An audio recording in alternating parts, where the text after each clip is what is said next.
శ్రీశైలం ఉన్నది, నీళ్ళు ఇంకా ఎత్తరేం?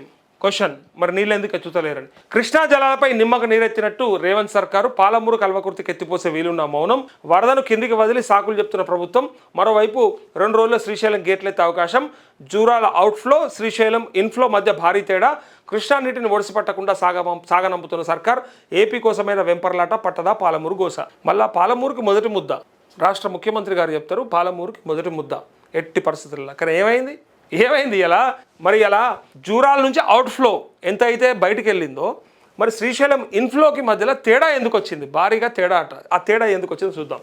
కండ్ల ముందే నీరున్న పొలాలకు పారిన దుస్థితి ఉమ్మడి పాలమూరు జిల్లా రైతులను ఇంకా వెంటాడుతూనే ఉంది. కృష్ణానదిలో వరద ప్రవాహం పరవళ్లు తొక్కుతున్న రేవంత్ సర్కార్ కపట నీతితో అన్నదాత కంటనీరు పెట్టుకోవాల్సిన దుర్గతి పడుతుంది. జూరాల శ్రీశైలం జలాశయాలు నిండు కుండల్లా తొనికెసలాడుతున్న ఏపీకి దోచిపెట్టేందుకే తెలంగాణ రైతుల ఆశలను కాంగ్రెస్ నీరుగారుస్తున్నది. ఒకవైపు కృష్ణా భీమా నదులు పొంగిపొర్లుతూ శ్రీశైలం వైపు పరుగులు తీస్తుంటే రాష్ట్ర సర్కారు పాలమూరు ఉమ్మడి జిల్లా ప్రాజెక్టులకు నీటిని ఎత్తిపోయకుండా దోబూచులాడుతున్నది. పాలమూరు రంగారెడ్డి ఎత్తిపోతల పథకానికి సంబంధించి 4 మోటార్లు సిద్ధంగా ఉన్నాయి. కల్వకుర్తి ఎత్తిపోతల పథకంలో మరో 4 మోటార్లతో కూడా నీటిని ఎత్తిపోయచ్చు. అందుకే ఏపీ ఆర్డర్ చేస్తే కేఆర్ఎంబీ జీ హుజూర్ అంటా ఉంది. అడిగిందే తడవుగా 13వ త్రిసభ్య కమిటీ మీటింగ్ ఏర్పాటు. ఇరు రాష్ట్రాలకు బోర్డు లేఖలు, నీటి వినియోగ అంశాలపై చర్చలు అంటూ 11న నార్లాపూర్లో బీఆర్ఎస్ పోరుబాట. జూరాల కేఎల్ఐ పంపులు ఆన్ చేయాలి, లేదంటే రైతులతో కలిసి భారీ ఉద్యమం. లక్షలాది మందితో కార్యాచరణ ప్రకటిస్తాం. పాలమూరుకు షనిలా బిడ్డ అల్లుడు. రేవంత్ ఉత్తమ్ తీరుతో తీరని ద్రోహం. మాజీ మంత్రి సింగిరెడ్డి నిరంజన్ రెడ్డి అంటూ తెలంగాణ ప్రాజెక్టులపై మళ్ళీ సమీక్ష మర్మమేంది? తెలంగాణ ప్రాజెక్టులపై మళ్ళీ సమీక్ష మర్మమేంది? జీఆర్ఎంబీ ఎజెండాలో చేర్చడం సరికాదు, వివాదాస్పద అంశాలను తొలగించండి. సమ్మక్క సాగర్కు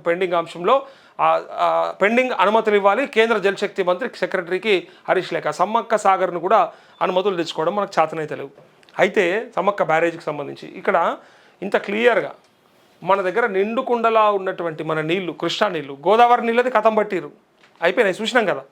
అది ఎత్తిపోసే చేత కాలేదు, కథం పట్టించేసిరు. ఇక అది కిందికి వెళ్ళిపోయి బ్రహ్మాండంగా అలా గురువు గారికి అప్పచెప్పి అలా గురువుగారి కాలం జరుపుతూ ఉంది గోదావరి అమ్మాయి. అలా రేవంత్ రెడ్డి గారి పుణ్యమాని. ఇటు కృష్ణమ్మ మళ్ళా పాలమూరు జిల్లాకు మొదటి ముద్ద పెడతా. మా పాలమూరు జిల్లా వెనకబాటుతనానికి గురైంది, వివక్షకు గురైంది, నాయకులు కూడా పెద్దగా పట్టించుకోలేదని చెప్పి నీతులు చెప్పి నేను ముఖ్యమంత్రి అయినా కాబట్టి ఏదైనా చేస్తా అని చెప్పినటువంటి మన రేవంత్ రెడ్డి గారు ఇలా కృష్ణమ్మ నీళ్ళని అట్లా పోతుంటే ఒడిసి పట్టాల్సినటువంటి వ్యక్తి వదిలిపెడుతున్నాడు. ఒడిసి పట్టుడు రాదాయ, వదిలిపెట్టుడు వస్తుందాయ. ఇలా మరి ఆ నీళ్ళు ఉత్తిగా వృధాగా అంటే కింది రాష్ట్రాలకు పోతుంటే మనకంటే పైనోడు ఒడిసి పట్టుకుంటాడు, మనకంటే పైనోడు తీసుకుంటాడు. మనకు ఆ సోయి ఉండదు. మహారాష్ట్ర కానీ కర్ణాటక కానీ మనకంటే పైనున్నోడు తీసుకుంటే మనకు అది కనపడదు మన కళ్ళకి. మనకంటే కింద ఉన్నోళ్ళకి మనం వదిలిపెట్టాలి. ఎందుకు వదిలిపెట్టాలి? మనకు గురు భక్తి ఉన్నది, స్వామి భక్తి ఎట్లా చాటుకోవాలి? ఇలా మన రైతులకు ఇవ్వాల్సినటువంటి నీరుని, మన రైతులకు అందించాల్సినటువంటి సాగునీరుని చూస్తూ వదులుకుంటుంటే ఇంకా చరిత్ర క్షమిస్తుందా? అసలు క్షమిస్తుందా?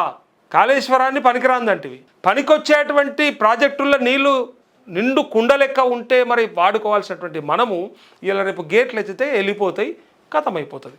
మన రైతులు ఆగమైపోయినా సరే, పంటలు పండకున్నా సరే, జనాలు ఆగమైపోయినా సరే. ఇంకా లైవ్లో చాలా కామెంట్స్ ఉన్నాయి, చూద్దాం.